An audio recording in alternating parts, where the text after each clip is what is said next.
Okay, children, in the last video we discussed addition of vectors and various laws related to it. Now we see subtraction of vectors. Suppose there are two vectors A and B. I want to subtract. One vector is A,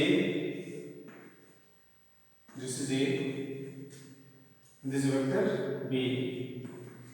I want to subtract B from A. Let's understand what exactly is this. Subtraction of B from A is written as vector A minus vector B.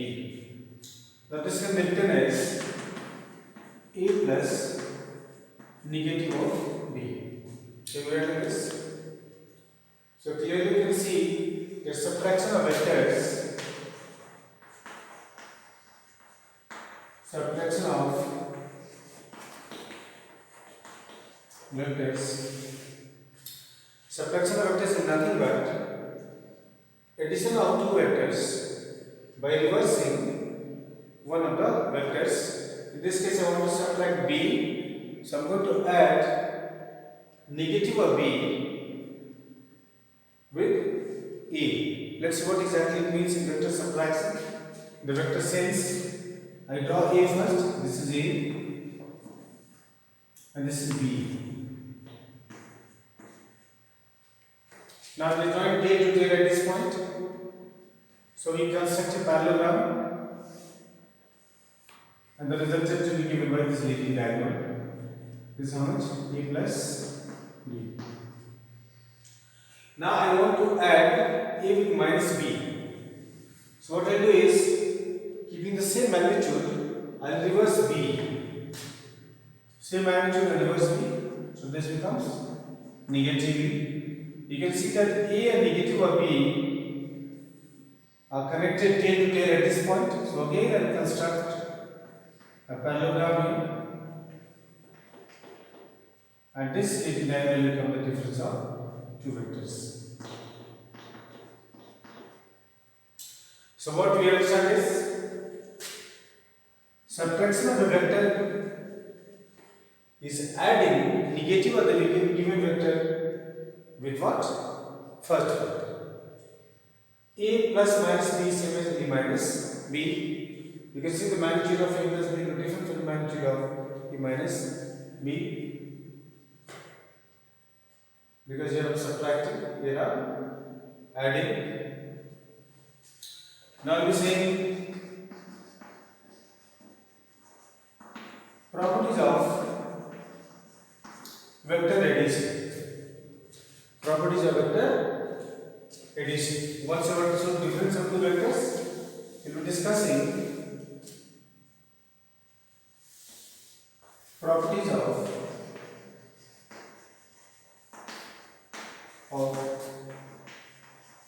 vector addition. First one is important property is called commutative property. What is commutative property? Let's see. Commutative property says that we can add vectors in any order. A plus B is equal to B plus A. We can add them in any order. This can be very easily seen from the parallelogram law of addition of vectors. Let's see. This is vector A, this is vector B. I name this parallelogram as ABCD. Then you know that AC will be the resultant of A and B. Hence we write this as A plus B. Now these vectors A and B are free vectors, not localized vectors. In a parallelogram, opposite sides are equal and parallel. So if AD is equal to B, then BC will also be how much? B. Yes? So I write this as B. Similarly, if AB is equal to vector A, then DC will also equal to vector A. Because the opposite sides are equal and parallel, they are free vectors. I can say this is also equal to how much? A. Now let's see the proof. in triangle ABC, the base triangle of additional vectors, then AC will be equal to how much? AC will be equal to AB plus BC. And second AB is equal to how much? A plus B. This is AC. And AC is equal to, you can also write R, the resultant. Similarly, if I look at triangle AGC, this is R. In triangle AGC, again I can write AC is equal to AD plus GC. AC is equal to AD is B and DC is B. So if I equate 1 and 2, AC is A plus B, AC is equal to B plus C. I can say from equation 1 and 2, A plus B is equal to B plus A. So this is an important property is that vector addition is commutative. We can change the order and still it will be same. Now we will see next property. Property number 2. This property is called associative property. Associative property is saying A plus B plus C is equal to A plus B vector added with C vector. Here I have added B and C vectors together and added with A. The resultant will be same as I get by adding A and B first and then adding the resultant to C. Let's prove this property. Let's see how we can do it. Since we are adding more than 2 vectors, if I am adding more than 2 vectors together, I will be using which law? I will be using polygonal operation of vectors. Let's imagine this is vector A, this is vector B, and this is vector C that I want to add. These are 3 vectors that I want to add. You know how will you do it? We will draw A first. So we will draw A. Same magnitude direction from the tip of A. I will draw B. And again from tip of B, I will draw C. Let's name these points A, B, C, and this is D. If you go by polygonal addition of vectors, then you very well know that I can write AT as the resultant R. Okay? Now, when I look at left hand side of the result, LHS is A plus B plus C. Let's see what it is. A plus B plus C. When I look at the diagram, B plus C, resultant of B plus C will be given by what? BT. So we have AB plus resultant of B plus C will be BC plus CD. And BC plus CD is going to be equal to how much? BT. AB plus BT. And children, AB plus BT, if you look at the ABT, then AB plus BT will equal to how much? AT. Resultant of A plus A plus C is equal to how much? AT. Now, we look at RHS. What is RHS? RHS we have A plus B, the resultant is added to C. Now,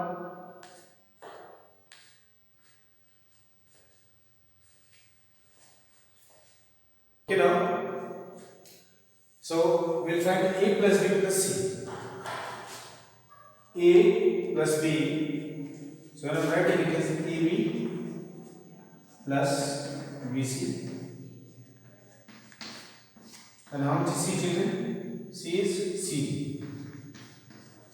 So AB plus BC when I add, that's equal to how much? AC. AC plus CD. And children, when I do AC plus CD, that's equal to how much?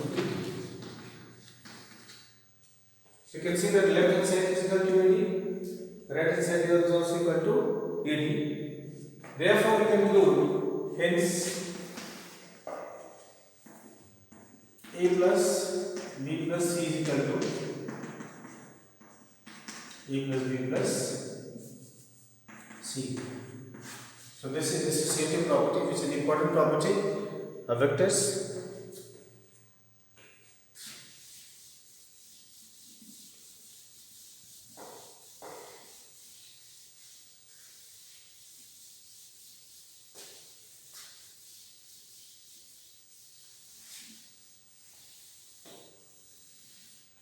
Now we have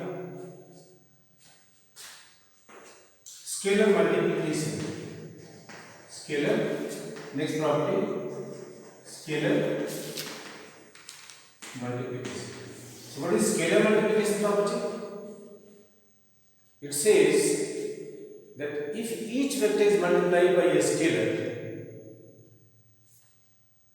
same scalar, then the resultant will also be multiplied by exactly the same scalar. It means, suppose I write this is vector A and this is vector B. I write the resultant as A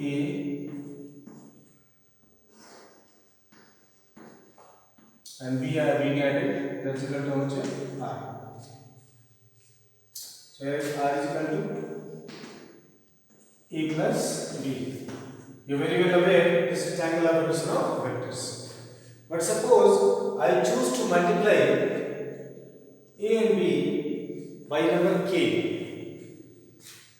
Suppose k is more than 1. So this becomes k into A and this becomes k into B. So you can see when I write k into A and k into B, magnitude is increasing how many times? K times. For example, suppose I multiply 5A, direction remains same and magnitude becomes how much? 5 times. Ka plus Kb, the loss is that this will come K, this vector is K, I separately remember, this is Ka, this is Kb. Then the result will also be almost 3 times. This is called scalar multiplication. If each vector is multiplied by a scalar, then the resultant is also multiplied by the same scalar. Scalar meaning same number. So it's basically the same thing. Now there is another term that we come across.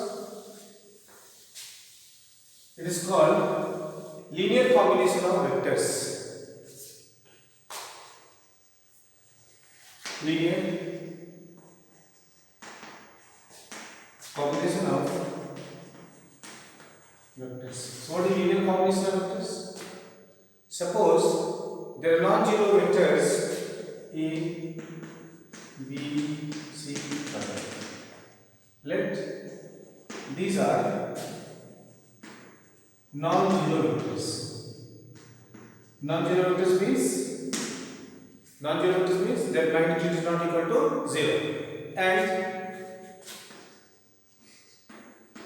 x, y, z, etc.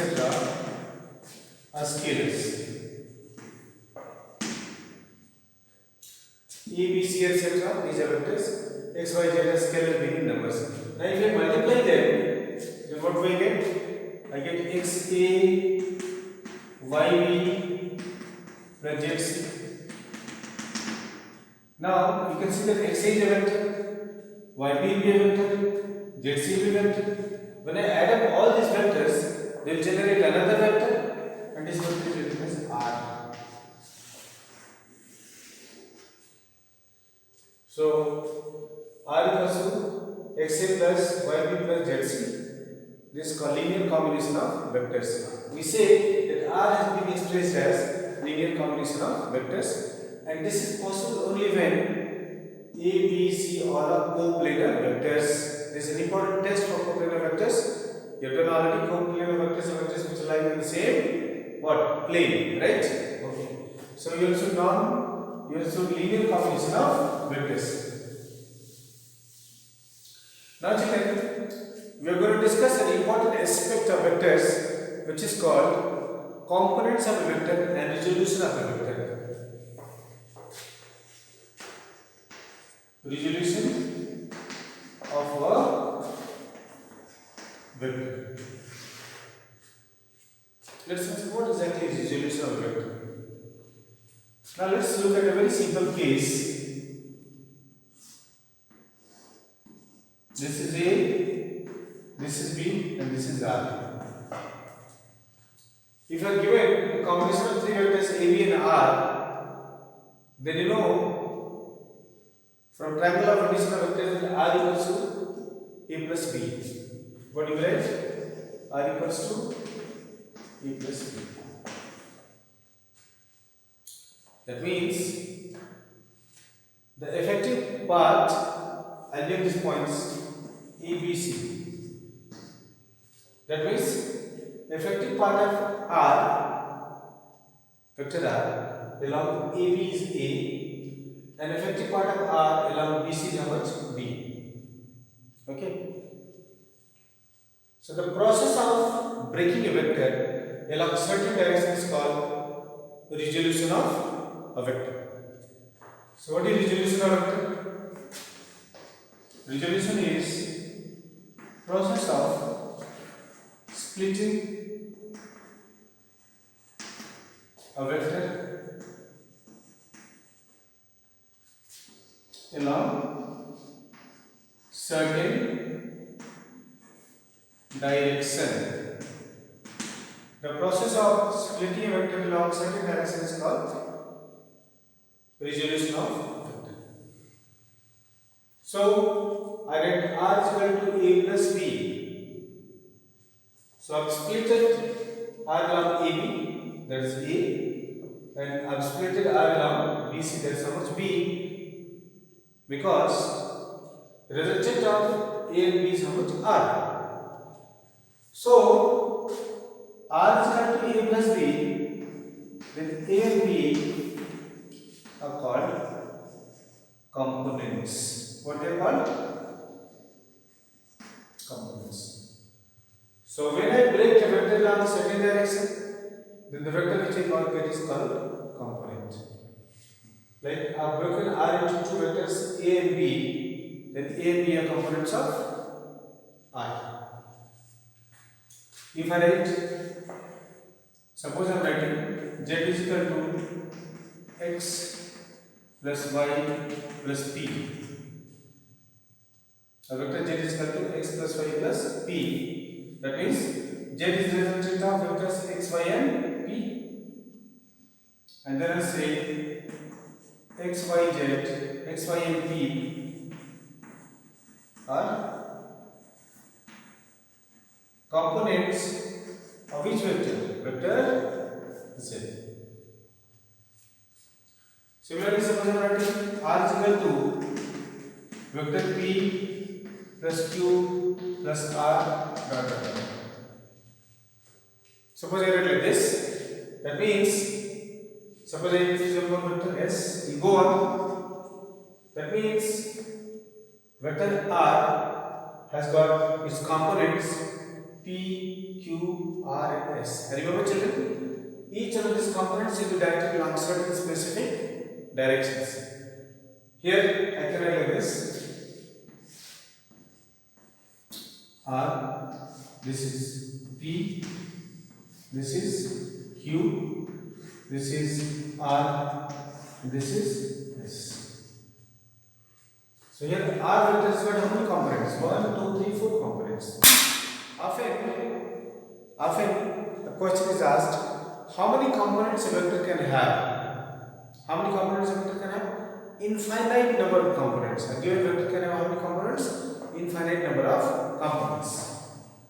Just like in R is what? 4, I can make 5, I can make 6. Let's say simple illustration. Let's answer it diagrammatically once. This is a vector R. This is a vector R, suppose. A capital R. Result. If I write this vector as combination of two vectors, then R has got how many components? 2 components. Well, look at this diagram. Now R has got how many components? 3 components, 1, 2 and 3. Similarly, 1, 2, 3, 4. How many components are? 4 components. If you choose to make 5, 1, 2, 3, 4, 5. It will go on and on and on. So a given vector can have how many components? Infinite number of components. So make sure that it don't only 2 components or 3 components. And the important thing which one should resolving a vector or resolution of a vector, the process using which you can break up a vector into all these components, this is called resolution. Okay.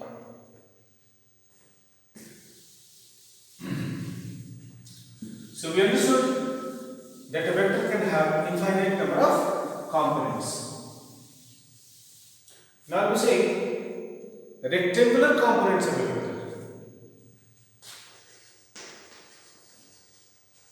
Rectangular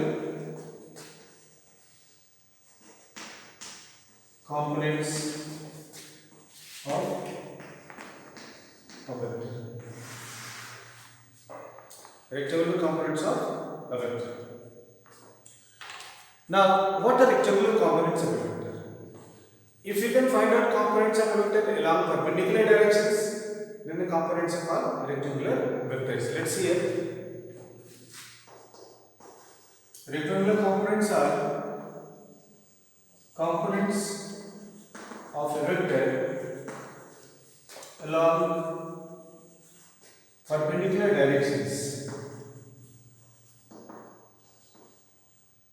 Along perpendicular directions. So, in the normal convention, when I talk about perpendicular components, then we generally think about what? The Cartesian plane or the xy plane in 2-dimensional space. So these are 2-dimensional components. So this xy plane, there is a vector P, whose component I want to calculate.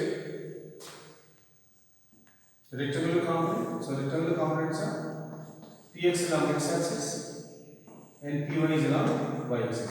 It is not necessary that you have to draw it on the xy axis also. Only you can draw it separately. This angle is theta. You can draw like this. There is a vector P making a theta with the horizontal, and its 2 components are Px and Py. You can draw it separately, not necessarily in the Cartesian plane. Now I want to find out components of vector P which make theta horizontal. Remember, angle theta is horizontal along horizontal and vertical directions.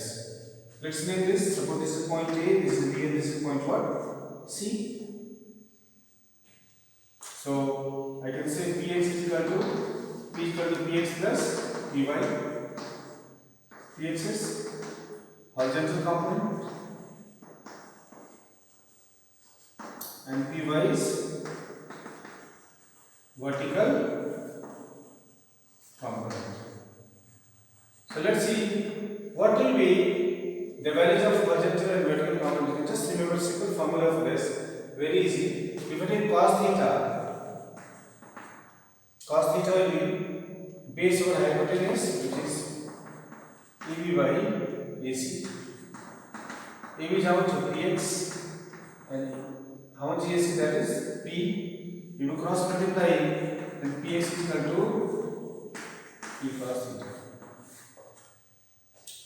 So if you know the value of P and if you know the value of theta, you can find out the horizontal component Px should be P cos theta.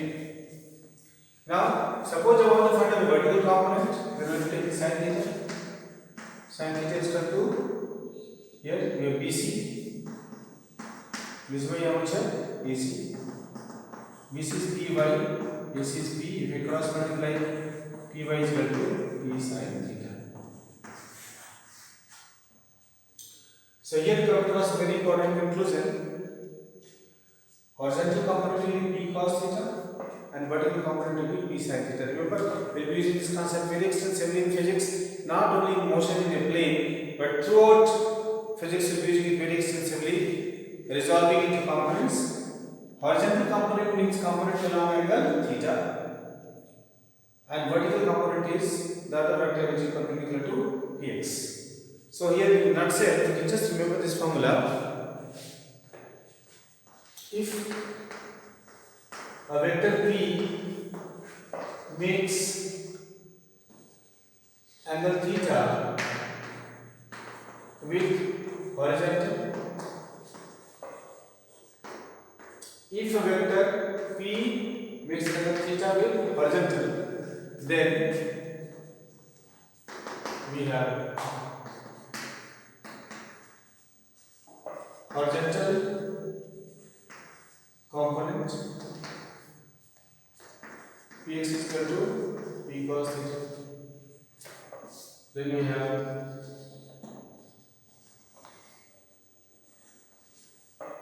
vertical component Py is equal to P sin theta.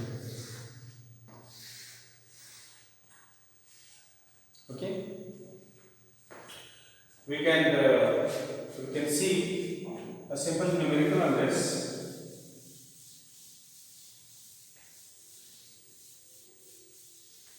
Suppose there is a 10 Newton force, 10 Newton force acting at 60 degree with the horizontal. I want to find out its horizontal and vertical components. F is equal to, we have 10 Newton force, horizontal force is Fx and vertical component of this force is how much? Fy. Very easy. Fx. Direction not specified because I already said it is horizontal component. Fx is equal to F cos 60. 10 cos 60 is half, so that is 5 Newton. And vertical component Fy is equal to F sin 60. F is 10 children, sin 60 is how much? Root 3 by 2, 5 root 3 Newton. Same got horizontal component is 5 Newton and vertical component is 5 root 3 Newton. We can verify also. If this is 5 and if this is 5 root 3, if I use Pythagoras theorem, the magnitude of this vector will be how much? 10 Newton, which you can easily decide. Okay? Horizontal component is cos theta into F, vertical component is sin theta into F. Clear? Now here we have, so important point is to remember, if the other way around, converse of this result which you got, very important for numericals again, if horizontal component is going to Px and vertical component is Py, then P will be root over Px square plus Py square. Okay, you can see from the diagram, this is 90 degree, this is Px, this is Py, this angle is theta, and this is P. This one result we will use very often, and tan theta is equal to P py by px. You can also write theta is equal to tan inverse of py by px. So this is a very important result, and we'll be using it all the time in physics by using the horizontal and vertical components. Go. Now we will be seeing use of unit vector. Now application of unit vectors makes it very special, and many times you will see that complicated problems can be very easily solved. Use of unit vectors. When we started type of vectors, remember we had discussed that in the xy plane we will have I as unit vector on x-axis and j will be unit vector on y-axis. And if we talk about the three-dimensional space, x-axis, y-axis and z-axis, so there are I, j, k operators to be used as unit vectors on x, y and z-axis. We will be using very extensively these I, j and k operators for representing vectors in the two-dimensional and three-dimensional spaces. So use of unit vectors. Remember, I will be unit vector along x-axis, j will be similar unit vector along y-axis, and k will be unit vector along which axis? Z-axis. So we see how can we represent a vector first in two-dimensional space and then in three-dimensional space.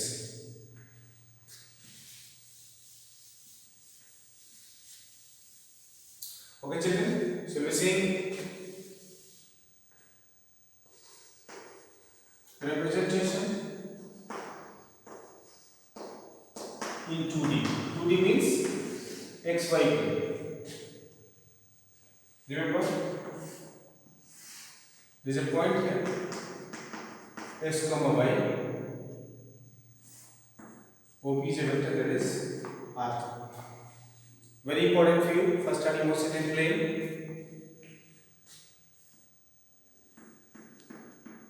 You will draw perpendicular, the x-axis, this is y-axis. You know that this length is about this O, this is A, and this is P. You know this length will be how much? X. And you also know this length will be ordinate, which will be equal to y. And position vector of this point P in space is how much here? OP, that is represented by R, position vector. If I use triangle of addition, then OA, first OP is equal to OA plus EP. We can write R is equal to OA plus EP. Now the question is, what is OA vector and what is AP vector? Now let's study this. OA is equal to x. That was nicely. OA is equal to x. Now you have done that if I want to convert a scalar into a vector, I'll multiply the scalar by a suitable unit vector. Let us say length of OA is x. So we already know the magnitude. Now if I want to convert OA, which is x, into the vector along x-axis, then I'll multiply it with what? Unit vector along x-axis. Then I'll be writing OA vector is equal to x into y. Very important. OA is equal to x into I. Similarly, I'll say here again, AP is equal to y. So this means AP vector is equal to y into j. So very easily, if I use equation 1, therefore R is equal to, I can write xi plus yj.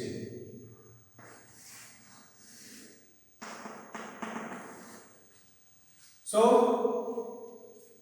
xi plus yj is representing vector R. But you know that xi, that is OA, will be taken as component along which axis? X-axis. These are rectangular components. And AP will be taken as rectangular component along which axis? Y-axis. So we can also say like this, but R is equal to Rx vector plus Ry vector. So if I compare, that means Rx will be xi plus yj. Rx and Ry becomes y into j. So this becomes x component and this becomes y component. Now we'll also be starting the converse of this, but before that you understood that if you want to convert any point in xy plane into the position vector, then multiply its abscissa x coordinate by I, y coordinate, that is coordinate by j. Suppose I choose here a point 6, 8. Then if I want to convert this point into a vector, so this point q, then I will write q is equal to 6i plus 8j. Very easy. I can write r, in physics r is a variable vector, 6i plus 8j. Now there is an important thing here for you to know. Important. If r is equal to xi plus yj, r is equal to xy plus yj, then you can see like this. This will be the vector xi, this will be yj, this will be r. This angle is theta. Suppose they give you the vector and they ask you to find what is the magnitude of the vector and what is direction of the vector. Then the magnitude of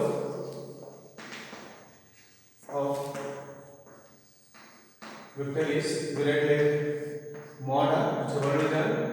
Mod means magnitude of the vector. Where is Pythagoras theorem? This angle is 90. Then r will be equal to x square plus y square. Now since r is a vector, I need to know theta also. There is one formula, there is a magnitude. Now I need to know a formula for calculating direction. So for direction we will be using tan theta is equal to y by x, or theta is equal to tan inverse of y by x. So if a vector is already given using I and j operator, then you can calculate the magnitude here. You can also calculate the direction very easily. Let's see an example of this. Okay children, let's see an application of this. Velocity of a particle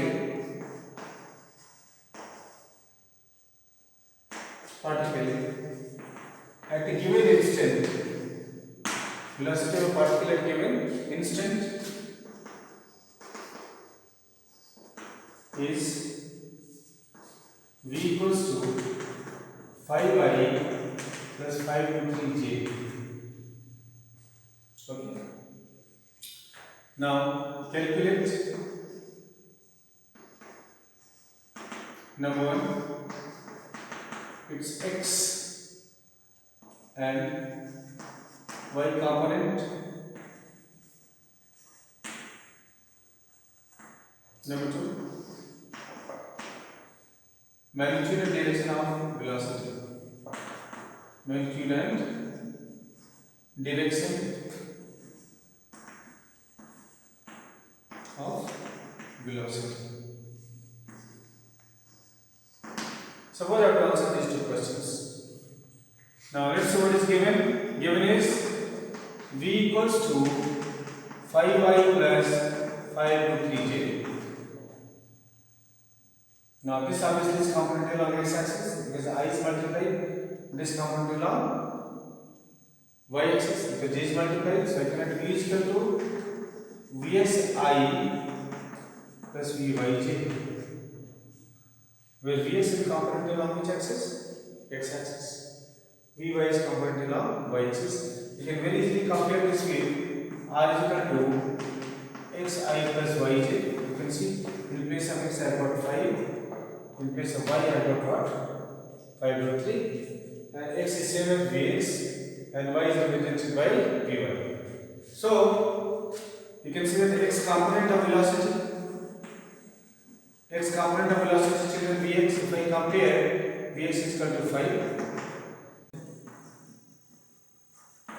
Vy is equal to 5 root 3. I will say units because the unit is not given, meter per second, centimeter per second, kilometer per hour, nothing is given, so I just set units, whatever the units be, Vx and Vy have these values. So first answer we got, x and y components we have already calculated. Now the next thing is magnitude and direction of velocity. So second part, magnitude of velocity. V magnitude will be root over Vx square plus Vx. Very easy. You find out what is Vx, that is x component, and what is Vy, that is y component. Square them and add. If I square it, then how much do you get, children? 5 square plus 5 root 3 square. So we get 100, which is 10 units. So net velocity is how much? 10 units. Now I need to know the direction. So tan theta will be Vy by Vx. So Vy you already know is how much? 5 root 3 divided by 5 tan root 3. So tan theta is root 3, which is tan of 60 degree. So we say theta is equal to 60 degree. So what is the answer there? The answer is velocity is 10 units at 60 degree with the horizontal. Actually, we can see this problem by constructing a vector diagram also. This is Vx, which is 5 units. This is Vy, which is 5 to 3 units. And this is V. So obviously, this is the answer 60 degree. Tan theta is perpendicular by base. This is 90 degree. You can very easily see this. Okay? Right? Okay, children.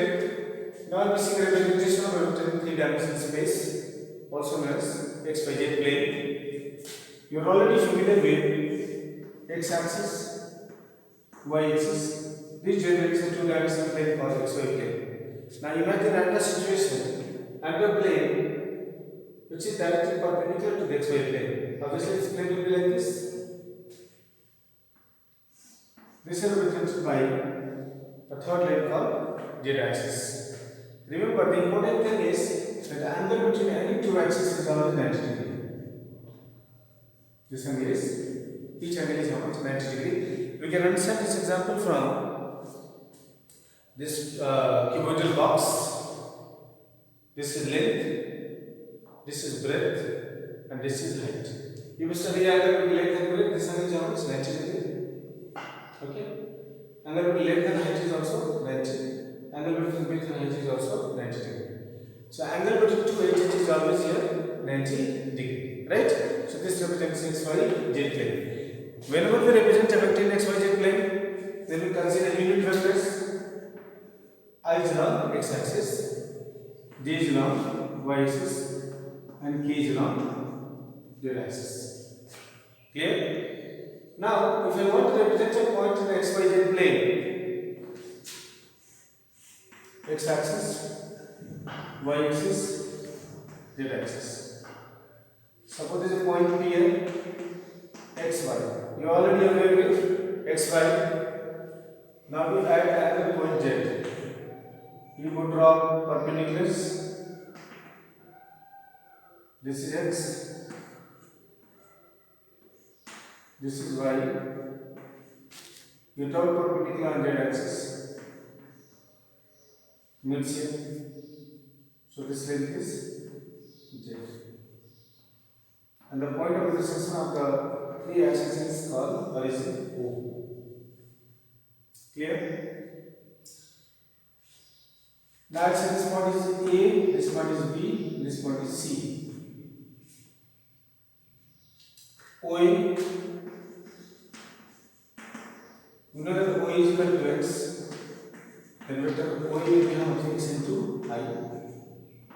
Because if you multiply x with the I cap, we get vector along x axis. Similarly, this OA, here we have AP. AP is equal to y. So AP vector is equal to y into j.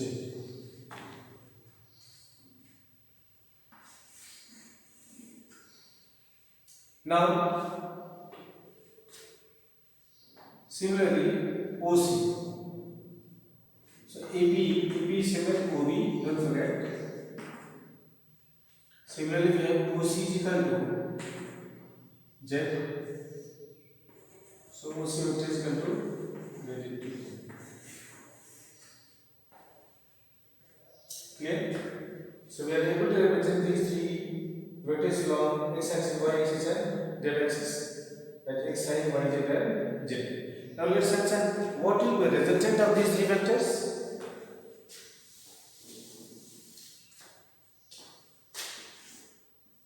Let's consider this cuboid.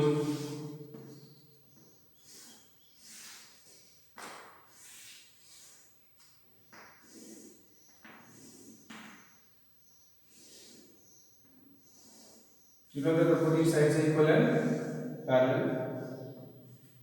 Who is origin? This is A, this is B, and this is C. This is along x axis. This is along y axis. This is along z axis. Okay. Now, how much is OA children? OA is equal to xi. How much is OB? Yg. And how much is OC? Z. If you look at parallelogram, I'll name this as this is point D. This is E. This is F. I can assign names.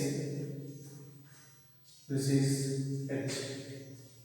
I can assign any name to these vertices. Now, if we draw OC, OD will be children OA plus OC. If I use parallelogram of addition, then OD equals to how much? OA plus OC. And O is how much? XI. OC is equal to ZP. Now, if I look at triangle ODE,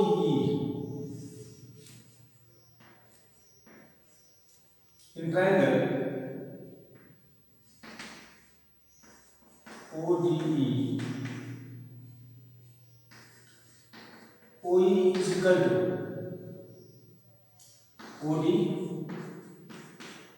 plus D. And children, DE will be same as what? OB. So we can say here, we will look at this. OE is equal to OD plus OB y. You get D is equal to OB. We put in the values, then it is xi plus zk plus we have yj.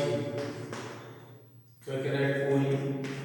Now OE, suppose the question written is R, then I will write it R is equal to, let's say write in the proper order, xi plus yj plus z.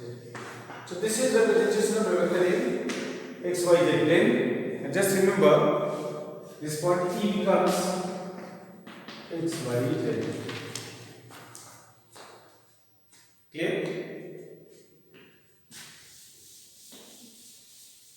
So we can sum it up like this. Suppose our three-dimensional space x, y, z, and there is a point here whose coordinates are x, y, and z. Then its position vector r is written as, remember, x will be multiplied with I, y will multiply with z, y with j, and z with k. Remember, once again, x will multiply with the first quadrant will multiply with I, the second quadrant will multiply with j, and the third quadrant will multiply with k. Now, that leaves us with two things. That if we represent geometric three-dimensional space, then two things we need to find out. One is magnitude of the vector, and the other is direction. Now, direction is very questionable. Let's see here. It's very interesting. When we have xy plane with the vector r here, so there is a magnitude here and there is a single direction. But remember, in case of three-dimensional space, there are three directions. How many directions? Three. One is alpha with x-axis, the other is beta with y-axis, and the third one is gamma with z-axis. So there will be three angles I am using: alpha with x-axis, beta with y-axis, and gamma with z-axis. Now, let's understand what is the magnitude of the vector in three-dimensional space. Magnitude. So once you understood the representation of vector in three-dimensional space, like I said, we have to find the magnitude and to find the angle. So let's see magnitude. How we calculate magnitude? How much is this angle, children? I'll mark on this side. How much is this angle? 90 degree. Because the angle between any two axes is how much? 90 degree. So angle between x-axis and z-axis is how much here? 90 degree. So OD square magnitude of r. Remember our vector is how much? OE. So in triangle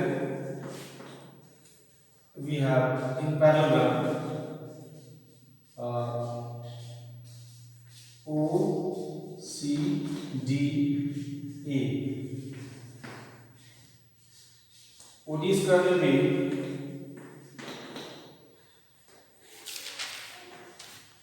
we have OA square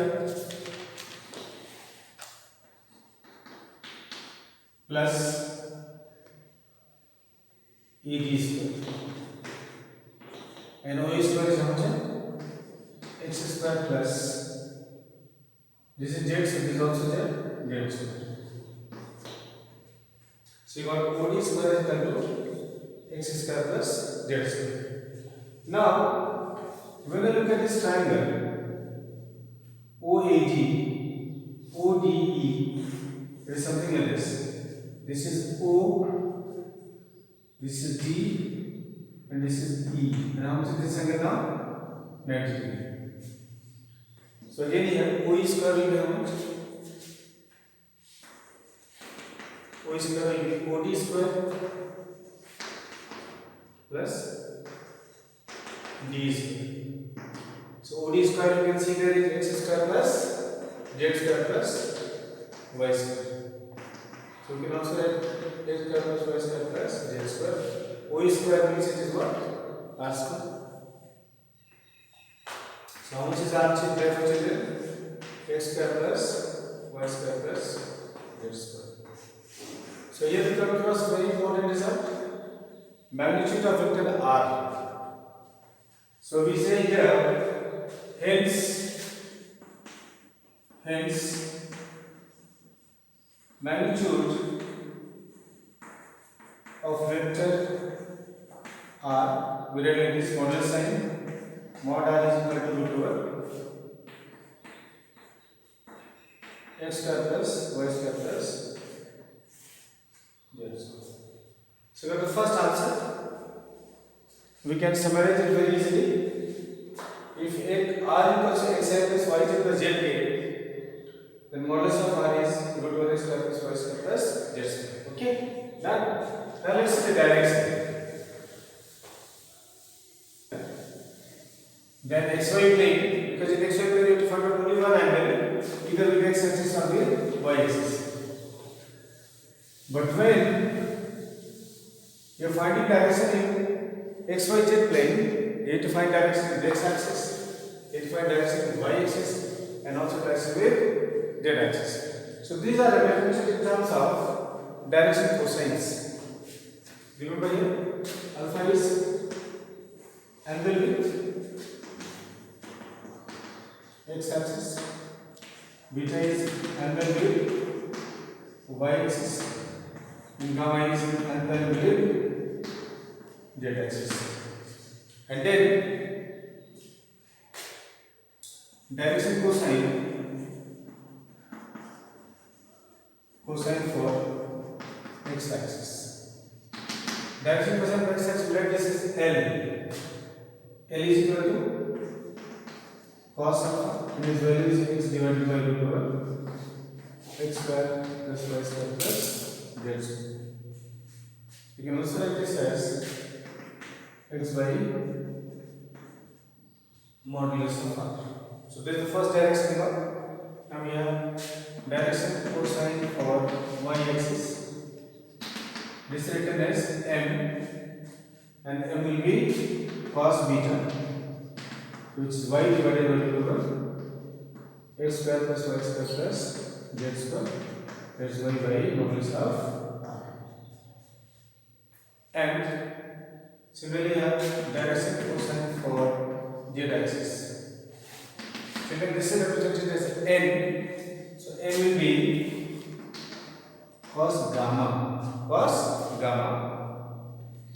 and then it will be j by root over x square plus y square plus z square, or j by modulus of r. So we understood, if a vector is represented in the xyz plane, then we can calculate its magnitude also and direction also. We calculate direction to find out three direction cosines: alpha, beta, and gamma. Cos alpha, cos beta, and cos gamma, denoted by L, M, and N. Now we will summarize the result. So if this is important for you. If r is equal to xi plus yj plus zk, I can write r is equal to rx plus ry plus rz. Okay. So x component. This is which component?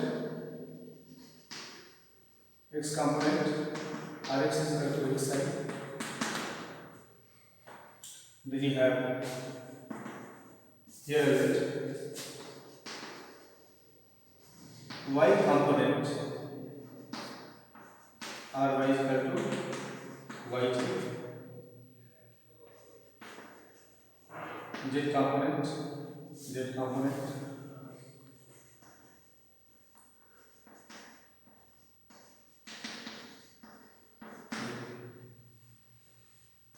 okay. Then the two things I want to do is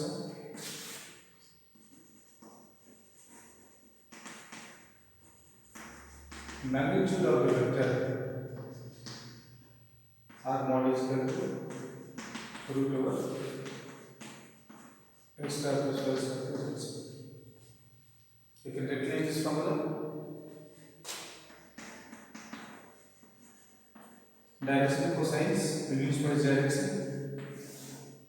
L is equal to x by modulus of r. M is equal to y by modulus of r. N is equal to z divided by modulus of r. So this is to be kept in mind. We will use it very often, right? And then there we have properties of direction cosines. Important you should know. Actually, we will be discussing this very extensively in vector algebra again. We have properties of direction cosines, properties of direction cosines, briefly directed as DCs. The two properties, first property is L square plus M square plus N square is equal to 1, and number 2, L is to M is to N is equal to x is to y